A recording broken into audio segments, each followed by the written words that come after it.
Aujourd'hui, je vais te présenter Séverine, qui est passée de la peur d'ouvrir son institut toute seule et de ne pas réussir à en vivre, à un chiffre d'affaires qui augmente chaque mois, tout en travaillant seulement 3 jours par semaine. Comme beaucoup, elle faisait face à un problème typique. Manque de clientes, des trous dans son planning beauté, un chiffre d'affaires pas suffisant pour se payer et la crainte de ne pas pouvoir assurer ses charges. Peut-être que tu vas te reconnaître dans son point de départ. Si toi aussi tu veux faire évoluer ton institut plus vite, en vivre sereinement et te libérer du temps, sans travailler 60 heures par semaine, alors crois-moi, son parcours va beaucoup t'inspirer. Je te laisse découvrir notre échange et je suis sûre qu'il y a un morceau de son histoire qui va te parler. Il y a mon chiffre d'affaires qui ne fait qu'augmenter. Pourtant, j'ai réduit mon temps d'activité. Je suis pleine sur 2 semaines. Ce mois-ci, j'ai dépassé la barre des 5 000 € de chiffre d'affaires. J'ai travaillé, je crois, 10 ou 11 jours. Comment vas-tu ? Ça va et toi ? Super. Comment se passe ta rentrée ? Écoute, ma foi, ça va. Ouais, j'ai vu que tu m'avais dit que le planning était déjà bien rempli, c'est cool. Là, je suis pleine sur 2 semaines complètes. Et puis là, à la fin du mois, ça commence à se remplir tranquillement aussi. Donc, voilà. Moi, c'est Séverine, du coup. Je suis la gérante de l'Institut Missas Esthétique qui se trouve à Sauvagnon, près de Pau, dans le 64. J'ai un institut avec 3 cabines plus un espace manucure. Et je me suis expertisée en soins visage et en madérothérapie. Et aujourd'hui, je propose des accompagnements pour mes clientes, pour leur aider à remettre leur bien-être en priorité. Voilà, et ça fait donc un petit peu plus d'1 an que j'ai ouvert l'Institut. Avant ça, j'avais une cabine à la maison depuis 1 an et demi à peu près. Super, donc là ça fait plus ou moins, si je dis pas de bêtises, 1 an et demi, 1 an, 2 ans et demi que tu es vraiment à ton compte 100%, quoi. C'est ça, ouais.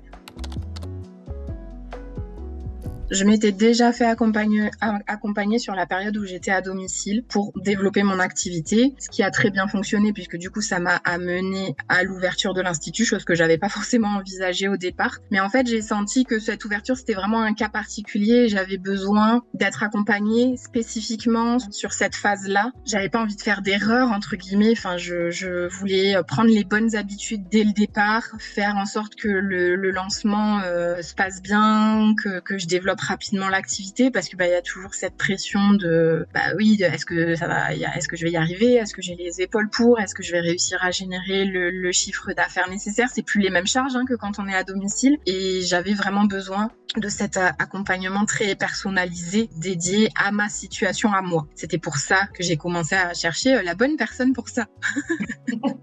Ok, super. Et qu'est-ce qu'il y a, du coup, comment tu m'as découverte alors, une fois que tu as eu tu te sentais un peu dans ce flou et que tu avais vraiment envie de poser des bases solides pour ton activité, pour que ça se développe le plus rapidement possible et que tu sois le plus sereine le plus rapidement possible? Je crois que je te suivais déjà depuis un petit moment sur les réseaux et j'ai accroché tout de suite à ta personnalité et il y avait des mots assez forts dans ce que tu disais. Enfin, en tout cas, je m'y retrouvais beaucoup et j'avais vraiment l'impression que tu allais pouvoir adapter l'accompagnement à ma situation à moi. J'allais pas être perdue dans un groupe avec beaucoup d'esthéticiennes, avec beaucoup de cas différents parce qu'en fait, finalement, on a toutes des parcours différents, on a toutes des situations différentes et même s'il y a des choses qu'on va toutes plus ou moins mettre en place. Ma situation était tellement spécifique que j'avais besoin de quelqu'un qui allait prendre le temps d'analyser vraiment ma situation et de me donner les conseils adaptés. Et en tout cas, dans ce que j'avais ressenti dans tes publications, dans tes posts, c'était que tu étais la bonne personne pour ça. Je cherchais vraiment du personnalisable.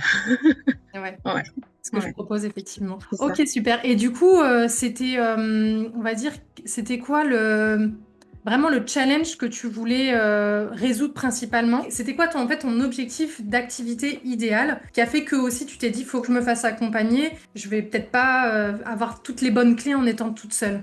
En fait, c'était, je pense que j'avais peut-être pas idée au départ de tout ce que nécessitait l'ouverture d'un institut, quels étaient les axes de prospection que j'allais pouvoir avoir et mettre en place pour me faire connaître rapidement, parce qu'en fait, il y avait un petit peu cette urgence. Et en même temps, comme je me suis lancée à l'été, je sais que l'été, c'est souvent une grosse période, j'avais pas envie de passer à côté. Donc ça veut dire que tu ressentais déjà peut-être quand tu étais à domicile, des périodes où c'était plus fluctuant, où c'était moins stable? Ouais, c'est ça, clairement. Enfin, moi, c'était à domicile, c'était vraiment ça. C'est que vraiment, il y avait des mois où limite, je vais pas dire que j'avais pas de rendez-vous, mais pas loin. Les 3 premiers mois de la rentrée, là, septembre, octobre, novembre, souvent, c'était hyper calme. Après, il y avait un peu plus au moment de Noël et tout ça, parce arrivent les bons cadeaux, on vend un peu plus de produits. Donc, j'avais déjà cerné qu'à ce moment-là, bon, ça repartait un petit peu. Et en fait, c'était ça. Si je me dis, là, si je me foire sur l'été, mais comment je vais faire pour tenir jusqu'à Noël? C'est pas possible.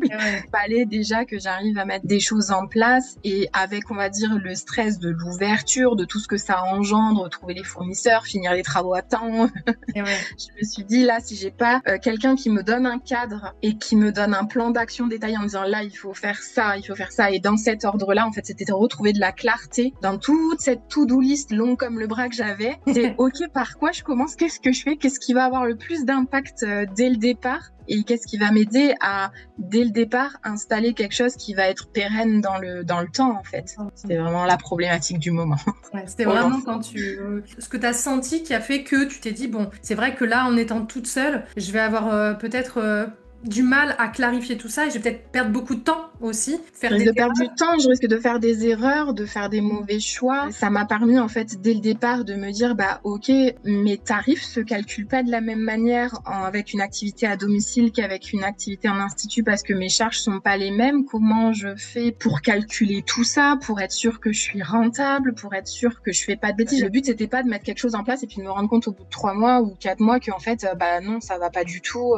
Modifier, faire, je perds du temps, je perds de l'énergie. C'est ça. Et puis je mets encore plus en péril mon activité, du coup, enfin, c'était pas le but, quoi. Complètement.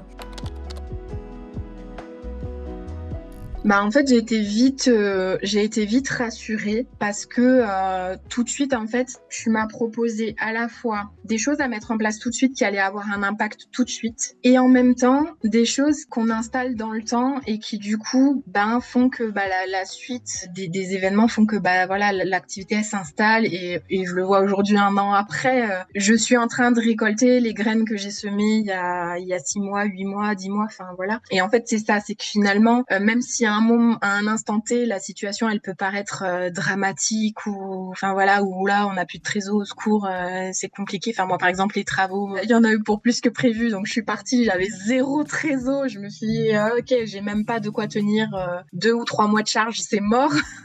Mais en fait, du coup, on a mis ensemble en place des choses tout de suite qui ont fait venir la clientèle, qui ont fait rentrer du chiffre très rapidement. J'avais pas forcément prévu de faire une inauguration, on en a parlé, on a fait une animation, enfin, et du coup, ça a été le point de départ, et voilà. Et en fait, finalement, même quand la situation elle paraît critique, il y a toujours des choses qu'on peut mettre en place tout de suite. Hop, un planning qui est vide, hop, il y a des choses à faire pour le remplir dès les prochains jours. Et après, une fois que ça c'est fait, on commence à penser aux choses qu'on va pouvoir mettre en place pour s'assurer la suite. Et c'est ce qui fait que là, voilà, par exemple, au moment où on parle, on est au mois de septembre. Mon mois de septembre, il est quasiment bouclé alors qu'on est le 4. Mais je sais que voilà, je suis sereine pour ce mois-là déjà. Donc c'est de la sérénité en plus. Ouais.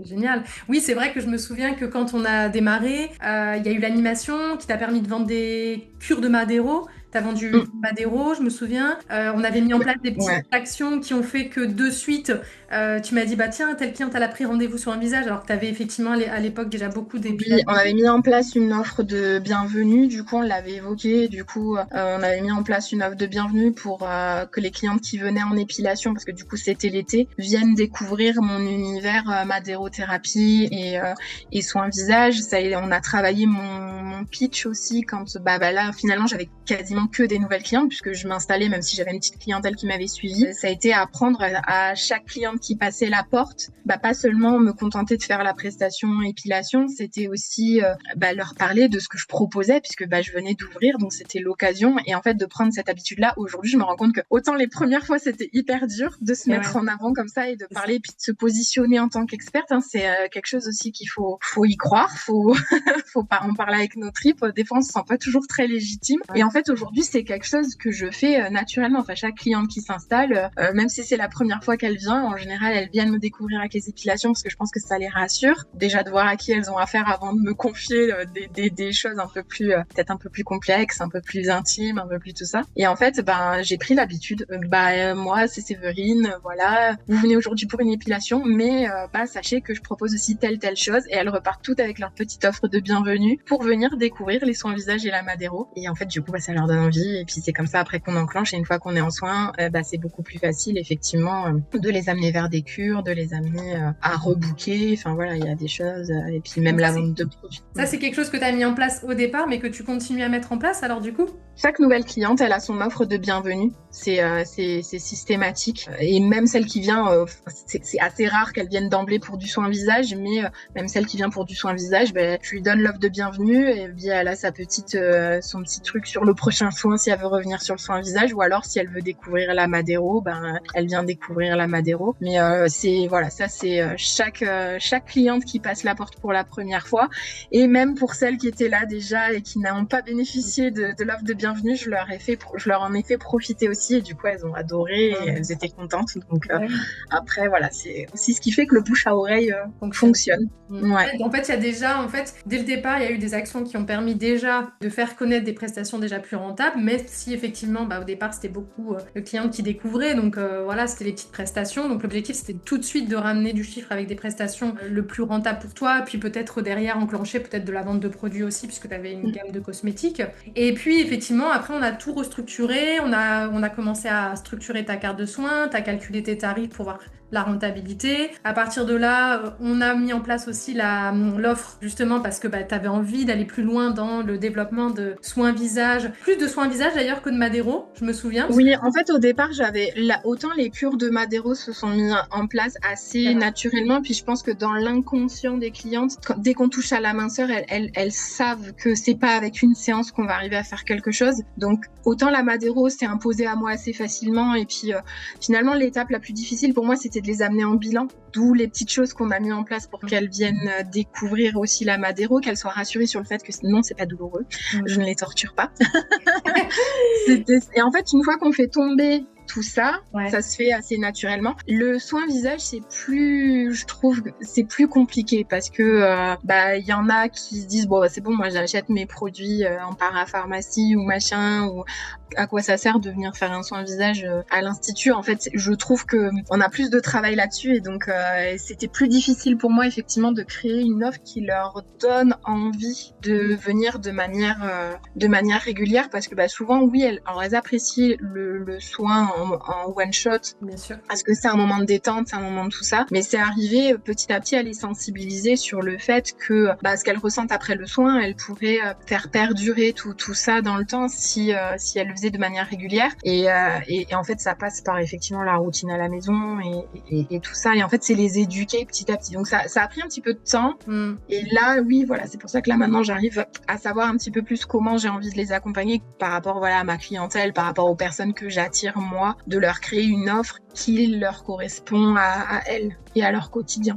Et oui, c'est ça en fait, c'est le fait que on a structuré la carte de soins, ta signature pour montrer aussi que ton expertise, mais il a fallu aussi restructurer une offre visage d'accompagnement, donc on peut appeler ça cure, mais c'est vrai qu'accompagnement, ça fait quand même un petit peu plus, on va dire, la cliente se sent plus suivie, et c'est l'objectif, c'est qu'elle se sente valorisée, suivie. Et effectivement, cette offre d'accompagnement visage, il faut le mettre en place, donner envie, montrer l'intérêt pour la cliente aussi de se faire suivre sur le visage et pas que sur le corps, parce que parce qu'il y a plein d'avantages aussi pour elle. Mais comme tu le dis, le marché il est un peu moins éduqué, donc il y a toute cette partie-là aussi à mettre en place. Mais à partir du moment où on le met en place, où on arrive à bien structurer l'offre, à ce qu'elle soit le plus claire possible par rapport à la cliente et à leurs besoins, et que du coup, derrière, c'est clair pour elle, c'est clair pour toi, en fait, c'est un cercle vertueux, c'est-à-dire que tu le vends assez facilement, parce qu'il y a L'offre, elle est bien structurée, voilà. Donc effectivement, comme quoi, à partir du moment où une offre est bien structurée, qu'elle répond aux besoins, que toi, tu as bien pris le recul par rapport à tes clientes, etc.,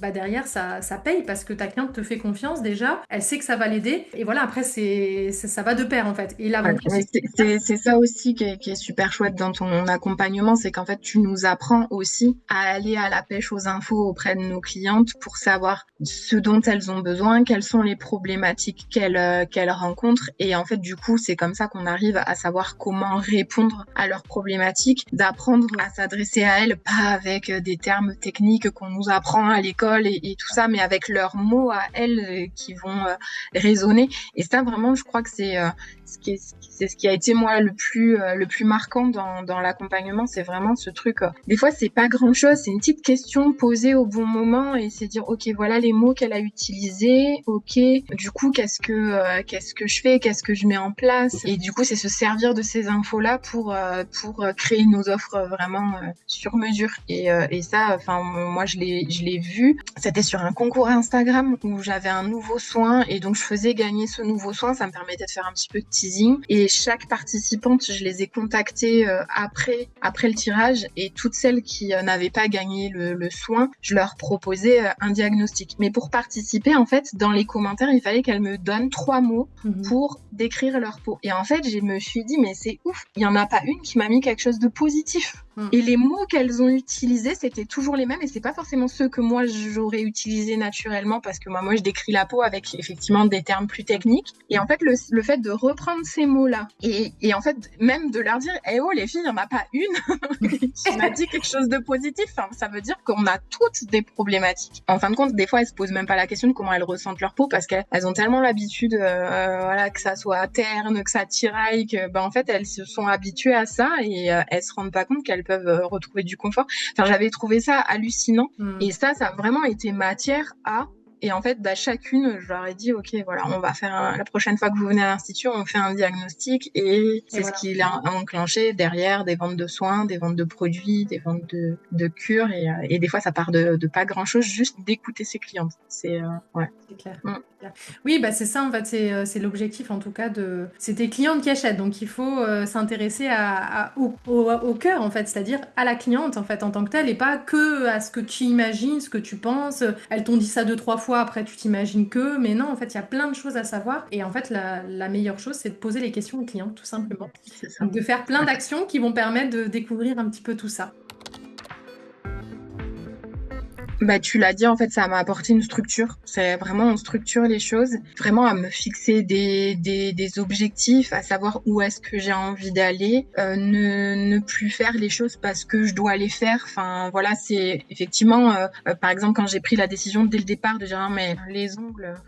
C'était dur parce que je me suis dit, je me prive d'une certaine clientèle. On a toujours peur, on se dit c'est du chiffre. Mais en fait, moi, c'était des prestations qui n'étaient pas du tout rentables. Pour le coup, là, dans le tableau rentabilité, je me suis dit, non, mais au secours, je peux pas, enfin, moi, je peux pas continuer. Je suis pas assez rapide, je suis pas assez, ça me passionne pas assez. Je prends pas de plaisir. Enfin, vraiment, quand j'avais une cliente qui venait pour des ongles, c'était, voilà. Ouais. C'est pour ça que j'ai sous-loué. Aujourd'hui, j'ai quelqu'un qui fait que ça, qui est très bien. C'est sa passion, c'est son truc. Les clientes sont contentes, c'est génial. Et en fait, voilà, ça a été vraiment d'apprendre à prendre ces décisions pour mon entreprise. Et aujourd'hui, même quand je décide de faire avant, enfin, des fois, je pouvais me lancer dans des formations sans trop, tiens, ça me plairait bien. En fait, j'ai une autre manière d'aborder les choses. C'est aujourd'hui, les formations, elles servent mes objectifs. Je sais pourquoi je vais faire telle ou telle formation, et c'est plus seulement des choses que je décide sur un coup de tête en me disant tiens, c'est le dernier soin à la mode, quoi. Est-ce que ça rentre dans mon expertise? Est-ce que c'est ça? Qu'est-ce que ça va apporter à mes clientes? Enfin, c'est toute une manière de penser en fait, parce que finalement, moi c'est l'esthétique, pour moi c'était une reconversion. On nous apprend des choses à l'école, on nous apprend pas du tout à gérer nos entreprises quand on se lance à son compte. Moi, j'ai pas eu d'expérience en institut. Je me suis tout de suite lancée à mon compte. Et donc, cette casquette de chef d'entreprise, elle est parfois lourde à porter. Et en fait, on se rend compte que c'est vraiment une manière de penser qui est différente du salariat, où finalement, quand on est salarié, on fait ce pourquoi. On a une fiche de poste. Tu fais ça, tu fais ça, tu fais ça, tu fais ça. On nous dit quoi faire quelque part. Là, on doit prendre toutes les décisions. Alors, des fois, on en prend des mauvaises. Ça nous sert de leçon pour la fois suivante. Et en fait, c'est toute cette gymnastique de l'esprit de se dire ok, je décide de lancer une nouvelle gamme de produits, décide de lancer un nouveau soin. Est-ce que ça sert vraiment mon business ou pas, ou est-ce que c'est le dernier truc à la mode? Est-ce que ça rentre dans mon expertise? Voilà. C'est vraiment tout, voilà, toute cette façon de penser. Oui, une réflexion différente. Oui, vraiment. Et ça, c'est très différent du moment où où j'ai commencé l'accompagnement. Aujourd'hui, je me sens vraiment chef d'entreprise. Vraiment, ouais. Avant, tu te sentais pas chef d'entreprise alors? Non, je me sentais j'avais un joli syndrome de l'imposteur, je pense. C'est vrai. Je me disais, t'as pas beaucoup d'expérience, mais qui tu es pour te lancer en fait. Enfin, c'était vraiment qui suis-je quoi. T'as ton diplôme depuis 2 ans. Dire que je suis experte visage, experte Madero, c'était impensable. Vraiment, ce truc d'être chef d'entreprise, c'était est-ce que j'ai les épaules pour ça? Est-ce que je suis capable? Est-ce que voilà, c'est parce que oui, on a de multiples casquettes et ça peut être hyper impressionnant au départ. On se sent pas forcément à sa place, on sait pas par quelle boule prendre, on a peur d'oublier des choses, on a peur de tout ça. Et l'accompagnement sert à ça, comme tu disais, à avoir cette structure, à anticiper les choses, à prendre les bonnes décisions, mais toujours en servant notre activité et en même temps sans s'épuiser, parce que le but c'est pas de travailler 70 heures par semaine et puis ne plus profiter de rien. Justement, au départ, souvent on se lance parce qu'on a des envies de liberté, on a des envies de flexibilité, et puis si c'est pour s'enfermer dans quelque chose qui nous prend tout notre temps, en fait ça n'a aucun intérêt quoi. Donc ouais. Complètement. Je suis complètement d'accord. Alors, je te cache pas que du coup, comme j'avais déjà eu un accompagnement avant la BSF, je savais déjà un petit peu à quoi m'attendre et tout ça. Mais en fait, peut-être que si je devais avoir quelque chose, c'est qu'est-ce qu'elle va pouvoir m'apporter en plus. Finalement, je me disais, est-ce que je sais pas déjà ce qu'il y a à savoir? C'était plus ça. C'était, est-ce que c'est pas un énième accompagnement? Tu vois? C'était plus, voilà, la crainte que j'avais, c'était finalement de pas trouver ce que je venais chercher. Et, ouais, voilà. Est-ce que du coup, ça s'est avéré véridique? Ouais, non. Je regrette absolument pas, parce que pour le coup, comme dit, j'étais venue chercher des solutions adaptées à ma situation, et pour le coup, ça a été à 2000%. Ça, je pensais pas que tu pouvais m'apporter justement encore plus que ce que j'avais déjà pu expérimenter. Voilà, un point de vue différent. Vraiment, je pense que tu décortiques tous les aspects du pilotage d'entreprise. J'appelle pilotage d'entreprise, vraiment, c'est vraiment ça. C'est vraiment tous les aspects de notre métier. Pour le coup, on met vraiment la partie, souvent, c'est vrai qu'on est souvent de très bonnes techniciennes, on sait faire des soins, ça y a pas de problème, mais c'est vraiment toute l'autre partie qui pêche. Et là, vraiment, toi, tu décortiques chaque chose, t'es forte de propositions pour, à chaque problème, sa solution. Il y a toujours quelque chose à faire. On a les infos et ça permet de piocher en fonction du besoin du moment, et puis de savoir dans un coin de sa tête, tiens, le jour où j'aurai cette situation qui se présentera à moi, je sais que j'ai de la ressource, je sais qu'il y a des solutions qui existent, je sais que il y a des choses que je peux mettre en place. Une baisse de chiffre d'affaires, un planning qui est pas rempli, un surstock de produits. Enfin, on a toujours des solutions, quelle que soit la situation qu'on rencontre. Et en fait, c'est ça qui est hyper rassurant au final, c'est que déjà, on se sent pas seul du coup. Et puis vraiment, on a toutes les clés quoi pour trouver des solutions en fonction de chaque situation dans laquelle on peut se retrouver. Parce que dans nos instituts, souvent, à moins qu'on travaille en équipe, mais quand on est chef d'entreprise, finalement, on est seul face à soi-même souvent. On se dit qu'on a tout sur les épaules. Et en fait, d'avoir quelqu'un comme toi qui vient nous dire, attends, on pose les choses, c'est quoi la situation, c'est quoi le problème, ok, ça peut être une solution, ça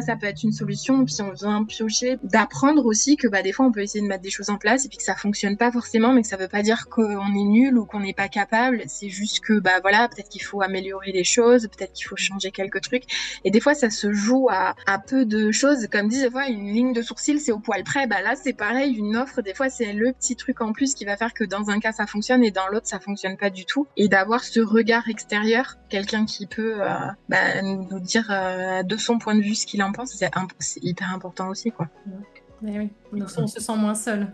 Oui, c'est ça. Et puis même, du coup, quand on fait les lives de groupe avec les autres gérantes, de voir que déjà, elles peuvent avoir les mêmes problématiques que nous, c'est rassurant parce que du coup, on se sent moins seul. Et en même temps, du coup, on bénéficie de ce cerveau collectif. Quand il y a une problématique, on peut aussi s'aider les unes les autres. Et c'est ça aussi, c'est qu'on crée des liens avec d'autres gérantes qui ont des situations différentes, mais en même temps qui ont parfois les mêmes problématiques. Et du coup, quand il y a besoin, on peut encore aujourd'hui échanger ensemble et se dire, tiens, j'ai ça, qu'est-ce que je peux faire, qu'est-ce que t'en penses? C'est cool aussi, quoi. Et ouais. Là, tu Ouais. continues à échanger avec d'autres filles, du coup? Ouais, certaines, des fois, quand, tiens, j'ai vu que t'avais fait ça, on suit sur les réseaux, ça inspire, même des fois sans échanger, mais du coup, le fait de se suivre, on se dit, ah oui, tiens, elle a mis ça en place, c'est vrai qu'on en avait parlé dans la BSF, voilà, ça permet d'entretenir le truc, quoi. Mais oui, complètement. Ouais. Ouais. Oui, et puis l'avantage aussi, c'est que comme on est dans des petits groupes, il y a vraiment ce côté un peu plus famille où on a envie de s'entraider, il y a de la bienveillance, il y a du partage et on se sent pas un peu noyé. Enfin, je sais pas ce que t'en penses, mais en tout cas, c'est souvent les retours que j'ai. C'est que du coup, il y a vraiment ce côté où on n'a pas peur en fait d'échanger parce que on voit qu'il y a les mêmes problématiques et on a envie en fait d'aider sa collègue parce que du coup, on se dit mais oui, c'est ça. Et puis, certaines, elles vont pouvoir amener aussi leur propre idée. Moi, j'ai fait ça a fonctionné pour moi. Peut-être que ça peut fonctionner pour toi. Ou toi, tu as une idée. Et puis, il y en a une, elle va dire, moi, j'ai essayé ça. Mais voilà, peut-être que si tu le fais, j'aurais amélioré telle chose.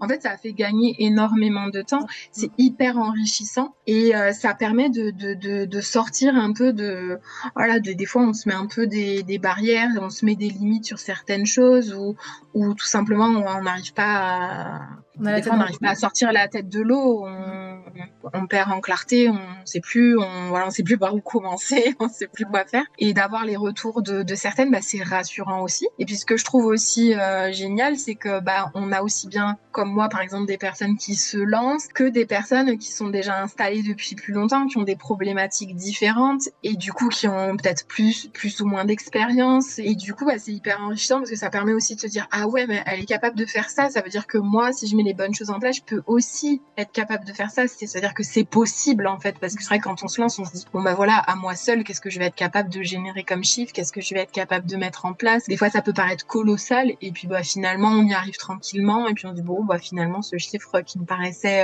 impensable, impensable, en fait finalement ça se fait plutôt bien et on se dit que il y a encore matière à, donc c'est cool. Et ça, c'est vraiment les échanges avec d'autres gérantes, c'est hyper enrichissant. Il y a énormément de choses qui ont changé. Je sais même pas par quoi commencer tellement. Voilà. Bon, déjà clairement aujourd'hui, il y a mon chiffre d'affaires qui ne fait qu'augmenter. Pourtant, j'ai réduit mon temps d'activité, donc je travaille moins. En fait, j'ai plutôt tendance à dire que je travaille mieux. C'est vrai.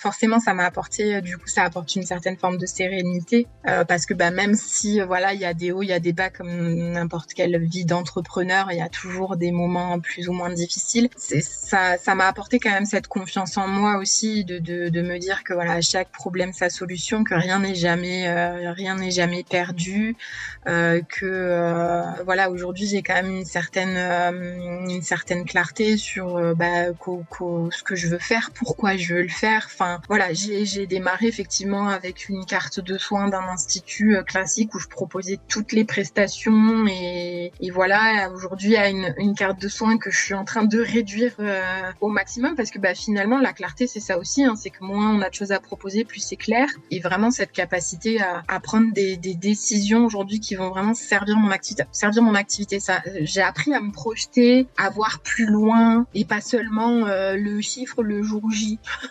C'est vrai. C'est ça. Donc en fait, je pense que c'est vraiment ma manière de penser générale qui a changé. J'étais pas chef d'entreprise. Aujourd'hui, j'en suis une et j'en doute pas en fait. Mais bon, après, il y a de multiples aspects qui ont changé, des choses qui ont évolué.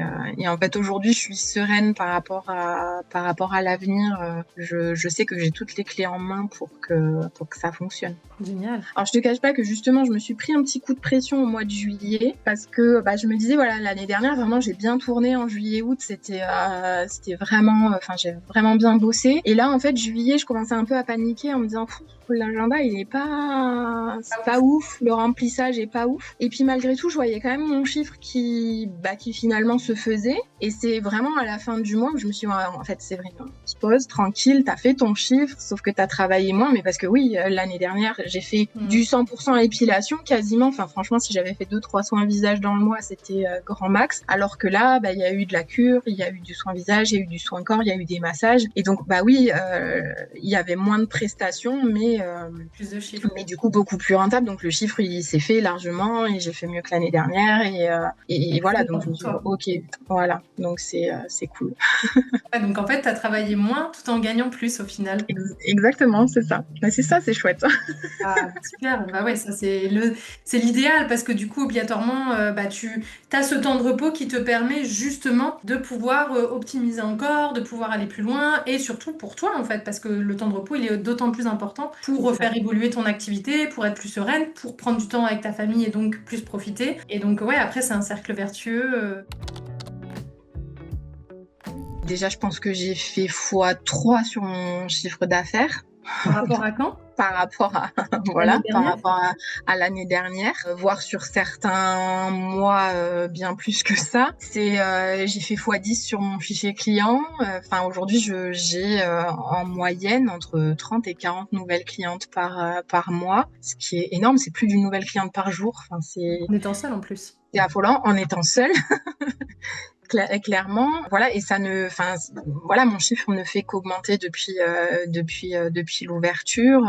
Pour moi, c'est énorme, quoi, parce que même les fois où je me dis c'est bon, ça fait un moment que t'es à 30 nouvelles clientes, mais c'est parce qu'au départ c'était le lancement, et puis donc on se dit c'est normal, c'est logique, et puis en fait on se rend compte que ça dure dans le temps et que ça, même des fois quand je vois il y a 2 ou 3 mois en arrière, j'étais là, wow, j'ai fait 27 nouvelles clientes ce mois-ci, et puis en fait le mois d'après c'est 36, et puis le mois d'après c'est 39, et puis là on passe la barre des 40, et je me dis oui, ok, il y a une phase de lancement, mais en fait c'est peut-être aussi que finalement ce que j'ai mis en place, c'est que ça fonctionne, et que voilà, c'est vrai des fois on minimise un petit peu en se disant oui, c'est parce que je viens de me lancer que le chiffre d'affaires augmente quelque part, c'est un petit peu logique. Quand on prend le temps d'analyser, non seulement le chiffre d'affaires augmente, il a plus que doublé par rapport à l'année dernière, mais par contre j'ai travaillé 10 jours de moins.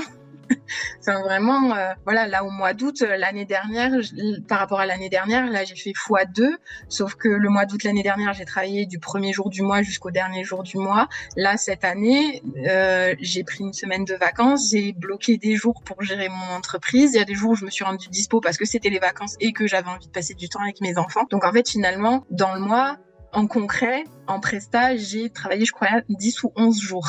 Comme quoi, effectivement, le fait de bien structurer, ça paye, quoi, parce que derrière, tu travailles moins tout en gagnant plus, quoi. C'est génial.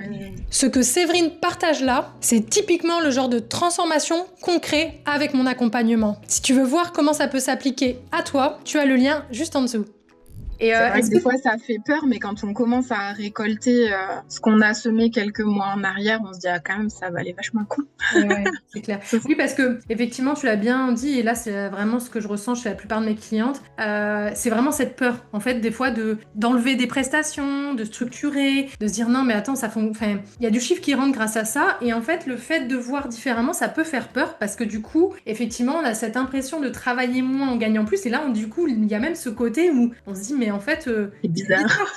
C'est bizarre, mais en fait comme quoi c'est possible, mais effectivement il faut passer ce cap, se faire confiance au processus. Moi j'ai toujours ça, fais confiance au processus et tu seras ravi du résultat, mais c'est exactement ça, c'est le processus qui t'amène. Ouais, et puis je trouve aussi que, alors ça c'est très factuel pour le coup, mais et ça c'est en écoutant mes clientes aussi, comme quoi des fois ça tient à pas grand chose, mais quelqu'un qui a trop de dispo dans son planning, des fois ça n'inspire pas forcément confiance, et le fait de bloquer du temps pour de la gestion, pour toi. Ça nous rend moins dispo pour les prestats. Quand elles prennent rendez-vous en ligne, quoi, elles se disent ah mais dis donc, elle a pas beaucoup de créneaux dispo, c'est qu'elle doit être très demandée et c'est des petites choses comme ça des fois. Et donc on se dit bah ok, en fait finalement moi c'était ça au départ. Comme je te disais, moi maintenant mon mardi je ne prends plus de prestations sauf cas exceptionnel, mais je ne prends plus de prestations. Et ben en fait du coup elles ont très peu de créneaux dans la semaine et donc elles se dépêchent de prendre leur rendez-vous parce qu'elles ont peur de pas de pas trouver la place. Et en fait finalement des fois on se dit ah oui mais alors ne pas se bloquer les créneaux du matin ou se bloquer les créneaux du soir. Oui, mais elles ont pas de place dans la journée. Non, en fait, c'est juste que des fois, ça les arrange pas, mais elles ont d'autres dispo, elles sont capables de venir un autre jour. Si elles ont vraiment envie de venir, en fait, elles vont trouver les solutions, quoi. Et c'est là qu'on se rend compte après qu'elles viennent pas seulement faire le soin, elles viennent pour nous, elles viennent pour l'ambiance, elles viennent parce que quand elles sont dans nos instituts, elles s'y sentent bien et que si elles ont vraiment envie de venir, en fait, elles vont trouver le bon créneau, elles vont trouver, peu importe qu'on soit ouvert le matin, le mardi, le samedi, le dimanche, elles trouveront toujours le moment de venir. Et c'est vrai que ça, au départ, ça peut... Moi, par exemple, prendre ce mardi, bloquer ce mardi, je me suis dit, mais quand même, t'as du monde le mardi. Et en fait, oui, celles qui venaient le mardi, elles viennent un autre jour. Si elles ont vraiment envie de venir, elles viennent un autre jour. Et d'autant plus, les clientes, j'imagine que elles sont plus qualifiées. Oui, clairement. Oui. Oui, clairement. Parce que le fait de limiter les créneaux et d'avoir moins de dispo, et aussi quand elles viennent pour un créneau, elles savent que voilà, obligatoirement la cliente est plus engagée, plus qualifiée, donc obligatoirement ça permet d'avoir obligatoirement une cliente qui dépense plus. C'est logique. La cliente va plus facilement te faire confiance pour acheter des produits, des cures, etc. Et c'est là où effectivement t'as plus de bonnes clientes en fait. T'enlèves toutes les petites clientes là qui ne viennent pas forcément pour toi ou qui sont pas les plus engagées, les plus motivées. Et du coup ça va. Non, c'est ça en fait. Moi j'ai eu un exemple une fois d'une et ce cas-là m'avait fait beaucoup réfléchir. J'ai une cliente qui est venue et en fait ça devait être je crois au mois de janvier et c'est au moment où j'ai appliqué une augmentation de tarif. Et en fait j'avais prévenu, j'avais fait tout ce qu'il fallait. Après tout le monde n'avait peut-être pas eu l'info. Est-ce qu'elle avait pas lu mon mail? Est-ce qu'elle avait pas lu le SMS? Parce que j'ai prévenu sur tous les canaux que en janvier j'allais augmenter. C'était vraiment histoire de 1 euro sur une presta d'épilation par exemple, et elle venait pour son épilation maillot et en fait où elle m'a dit mais moi je viens pour le prix parce que elle trouvait qu'elle était moins chère, j'étais un peu moins chère que là où elle allait et elle a chipoté mon prix et je me suis dit ok non mais moi en fait j'ai pas envie de travailler avec quelqu'un comme ça alors que c'est quelqu'un que j'arrangeais parce que elle avait l'air sympa, j'arrangeais de venir sur ma pause déj, je décale ma pause déj et en fait je me suis dit mais pourquoi? Non. Donc, le fait d'augmenter le prix, elle vient plus. Et quelque part, tant mieux parce que je me rends compte que c'était pas avec une personne comme ça que j'avais envie de travailler. Enfin, si elle chipote mon tarif, c'est que non, ça va pas. Et du coup, ça laisse la place effectivement à des clientes qui ont vraiment envie de venir. Et d'ailleurs, aujourd'hui, il y en a certaines, elles ont tellement confiance que quand il y a un nouveau soin ou quoi, elles demandent même pas le tarif en fait. C'est mais moi je veux venir le découvrir, on prend rendez-vous, c'est juste ça dure combien de temps pour qu'elles sachent combien de temps elles doivent, mais elles demandent même pas le prix de la prestation. Donc quand on commence à avoir des clientes comme ça, on se dit ah oui, on prend la bonne direction. Enfin voilà, moi aujourd'hui des fois je suis encore hallucinée. Je conseille mes produits, mais en fait elles demandent pas le prix. Elles ne le demandent pas. C'est cette crème qu'il vous faut, ok c'est celle-là que je vous prends. C'est tel soin qu'il vous faut. Mais c'est ça. Et quand on commence à avoir, moi j'ai de plus en plus de clientes comme ça. Et c'est celles qui en fait tu vas même pas avoir besoin de leur dire on prévoit le prochain rendez-vous. C'est elles on prend rendez-vous dans 3 semaines.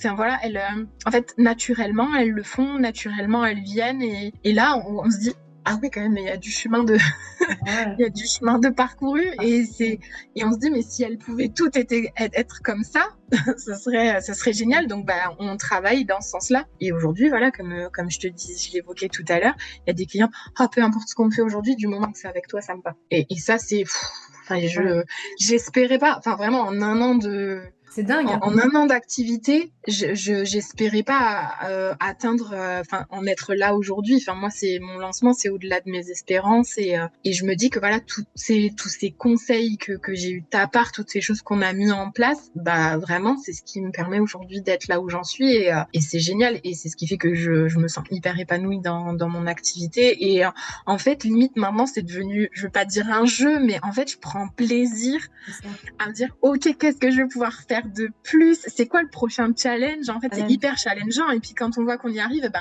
ça donne envie d'aller encore plus loin. Et c'est, en fait, c'est hyper stimulant. Donc, moi, j'adore, quoi.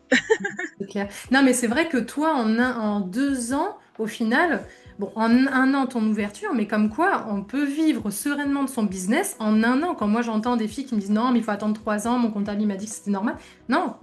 Non, mon comptable, il est en train de me dire, Séverine, il va peut-être falloir penser au changement de statut, là, parce que t'es en train de dépasser les seuils. Enfin, voilà, j'ai des instituts aujourd'hui qui me recommandent, j'ai des clientes qui me recommandent, j'ai des commerçants du coin qui me recommandent, parce qu'on apprend ça aussi, mettre en place des partenariats, se faire connaître auprès des commerçants autour de nous. Et c'est toutes ces petites choses, en fait, des fois, ça peut paraître pas grand-chose, du oui, des partenariats, mais en fait, on se retrouve à avoir des clientes qui arrivent par du bouche à oreille de personnes, on n'aurait pas pensé que ça puisse fonctionner. Moi, j'ai le petit artisan du coin qui est venu poser mon enseigne, qui a fait un post sur Instagram, et du coup, tout le monde savait que j'étais là. Alors l'activité, comme je disais au tout début, à la maison, je crois que je devais faire 400, 500 euros les meilleurs mois. Il y avait des mois à zéro, clairement, qu'on se le dise. Mais bon, sur la moyenne, je devais être entre 400 et 500 euros. Et là, ce mois-ci, j'ai dépassé la barre des 5000 euros de chiffre d'affaires. Et c'est quelque chose qui est en évolution depuis plusieurs mois déjà. C'est-à-dire qu'il n'y a pas un mois qui est plus bas que le précédent. Ça ne fait qu'augmenter. Voilà, mon fichier client, j'avais une vingtaine de clientes et j'ai dépassé les 500 clientes là, donc ouais, c'est... Non, mais là, tu es sur du plus de x10, en tout cas en clientèle. C'est plus de x10 à chaque fois. Ah ouais, alors du coup, en moins d'1 an et demi, alors, si on calcule comme ça. Oui, c'est ça, ouais. C'est ça. Impressionnant, ouais. En termes de salaire, bon, pour l'instant, c'est encore petit, mais il faut se dire qu'il y a quelques mois en arrière, je me versais rien du tout. Et là, j'arrivais à me verser 500 euros. Là, je vais pouvoir commencer à pouvoir me verser 1000 euros sans souci. Mais alors là, on en est au stade où il faut changer le statut. Et oui, voilà, là, on est encore sur une autre phase de business.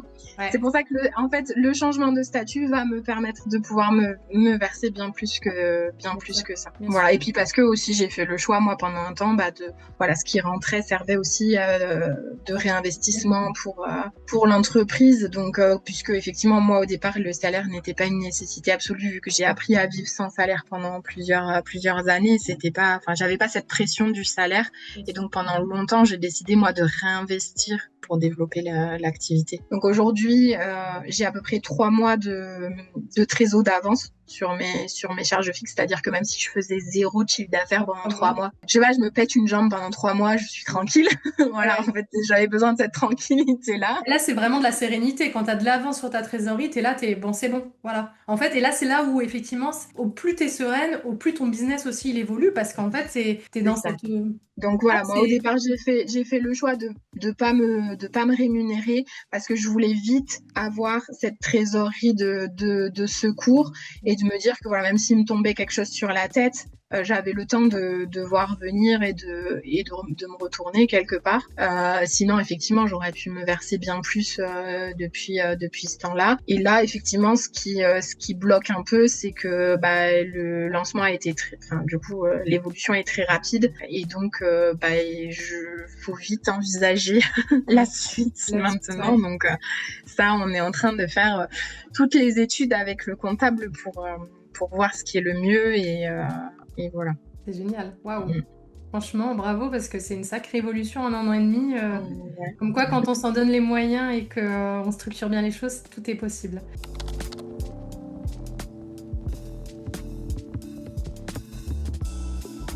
En fait, moi, j'aurais envie de dire qu'il faut y aller. Que clairement, je comprends que ça puisse faire peur. parce que des accompagnements comme ça, on va pas se mentir, c'est un coût. Mais en fait, c'est tellement vite rentabilisé. Enfin, dès les premières semaines d'accompagnement, c'est quelque chose qui est rentabilisé de suite. On le voit sur l'évolution du chiffre d'affaires et compagnie. Le truc, c'est moi, ce que j'observe, c'est que souvent, quand on veut lancer un nouveau soin, prendre une nouvelle technologie, on se pose moins de questions parce qu'on a appris aussi à réfléchir comme ça, à se dire on va rentabiliser l'appareil, on va l'amortir, mais en fait les accompagnements comme ça c'est la même chose, c'est le même fonctionnement, c'est juste un petit peu différent. On a plus de facilité nous aujourd'hui à dépenser de l'argent dans une nouvelle gamme de produits, dans des nouveaux soins, dans des nouveaux appareils, et on a moins appris à investir en nous et à investir en notre activité. Et ça, c'est hyper important d'apprendre à le faire parce qu'effectivement, ça apporte de la sérénité, ça nous apprend à travailler autrement. C'est vraiment apprendre à gagner plus en travaillant moins. Enfin, pour moi, à partir du moment où on se pose la question, peut-être éventuellement de se faire accompagner, c'est qu'il faut y aller. c'est que c'est le moment et c'est que on commence à toucher du doigt, je pense, les limites, ses propres limites et les limites de ce qu'on sait faire et que de se faire aider des fois, c'est hyper important d'avoir quelqu'un qui pose un regard différent sur ce qu'on fait, sur notre activité. Des fois, on a tellement la tête dans le guidon. Moi, je sais que voilà, je suis comme ça. Je suis capable d'analyser ce que j'ai à faire, ce qu'il faudrait que je fasse, ce qu'il faudrait que je mette en place, mais j'ai souvent du mal à me dire, ok, par où je commence? En fait, c'est quoi la première étape? C'est quoi le premier step? Et d'avoir quelqu'un qui va aider à me canaliser, à me dire, ok, bon, là, on va commencer par ça, et ensuite, on verra la suite. C'est hyper important. Des fois, ça aide juste à se poser et à se dire ok, d'accord, on en est là, et en fait ça fait du bien. Enfin moi je vois au niveau pro et perso, j'ai une charge mentale comme ça, et ben en fait ça paraît rien, mais des fois juste de te dire ok, voilà Amélia, mon problème c'est ça aujourd'hui. Aide-moi. À y voir plus clair, il y a eu des moments où vraiment c'était ok, je repars avec mon plan d'action et là il n'y a plus qu'à suivre les étapes. Et en fait, si on fait les choses, en fait, il faut sortir de sa zone de confort et le faire, bien sûr. Et si on fait les choses, ça marche. Donc voilà, quelqu'un qui hésite, maintenant n'hésitez pas, il faut y aller pour nos activités, c'est hyper important, quoi. Et justement, toi, tu vois une différence, enfin, peut-être que toi, avant de te faire accompagner sur toi, personnellement, t'avais investi justement sur des technologies, sur des formations, etc. Est-ce que justement, en termes de retour sur investissement, tu vois la différence? Est-ce que tu aurais un exemple ou pas forcément? Il y a un investissement, j'ai un exemple typique, c'est le site internet. C'est un truc que je regrette, mais de fou, qui me coûte un argent monstrueux. Je suis engagée sur 4 ans. Je sais que je renouvellerai pas parce qu'en fait, je me rends compte que c'est absolument pas ce qui m'amène de la visibilité. C'est absolument pas. Aujourd'hui, on nous dit tellement, on nous rabâche tellement. Vous devez être visible, vous devez être dans les premiers résultats. Oui, bien sûr, il y a des choses à faire pour qu'on nous trouve. Mais le site internet, pour moi, ça a été un regret, mais terrible. Parce qu'en fait, aujourd'hui, finalement, déjà rien qu'avec une fiche Google bien pensée et bien gérée, avec les réseaux sociaux, et puis après c'est vraiment tout le parcours client surtout qui va faire que ça va fonctionner. Moi aujourd'hui mon site internet il me sert à rien et il me coûte une blinde, quoi. Enfin clairement voilà, aujourd'hui les plateformes de réservation en ligne font ça très bien. Il n'y a pas besoin d'un truc d'un truc très poussé. Et moi aujourd'hui vraiment je me pose à chaque fois la question, puis je me la pose plusieurs fois. C'est-à-dire je prends plus une formation comme ça sur un coup de tête ou quoi, même par des organismes par lesquels j'ai l'habitude de passer ou des marques avec lesquelles j'ai l'habitude de travailler. C'est je me dis ok, qu'est-ce que ça va apporter en plus à mes clientes? Est-ce que ça rentre dans mon domaine d'expertise? Comment je vais pouvoir l'intégrer à l'offre qui est déjà existante? Et du coup, ça évite effectivement de faire des mauvais choix. Et aujourd'hui, chaque formation, chaque soin que je rajoute à ma carte, ça a du sens en fait. Et je pense qu'à partir du moment où on en est là, c'est que c'est plus cohérent pour nous, mais c'est aussi plus cohérent pour les clientes. Moi, par exemple, je me suis aperçue que je propose des soins visage, ils sont tous accessoirisés. J'ai toujours un massage avec un accessoire. Ça fait partie de moi, c'est des choses que j'aime, c'est des choses qui me parlent. Et il y a une cliente qui m'a dit ah oui mais alors moi j'aime le côté manuel et tout ça et donc je me suis dit ok qu'est-ce que je peux faire et c'était pas la seule à le dire et tout. Bah quand j'ai eu l'opportunité de faire le copido, ça allait avec mon expertise soin visage, encore plus avec l'anti-âge. Moi j'adore masser, j'aime ça. Je me dis bah c'est effectivement c'est fait pour ma carte de soins, c'est parfaitement aligné à ce que je propose. Et puis, clairement, c'est tellement moins épuisant. Enfin, moi, je me pose aujourd'hui 45 minutes, 1 heure et je ne fais que du massage, mais je suis la plus heureuse. Les clientes qui n'aiment pas le soin, qui n'aiment pas les accessoires, tout ça, bah, elles y trouvent leur compte aussi. Et en plus, elles ont du résultat. Donc, c'est tout bénef. Donc, celle-là, je me suis dit, ok, celle-là, je la fais.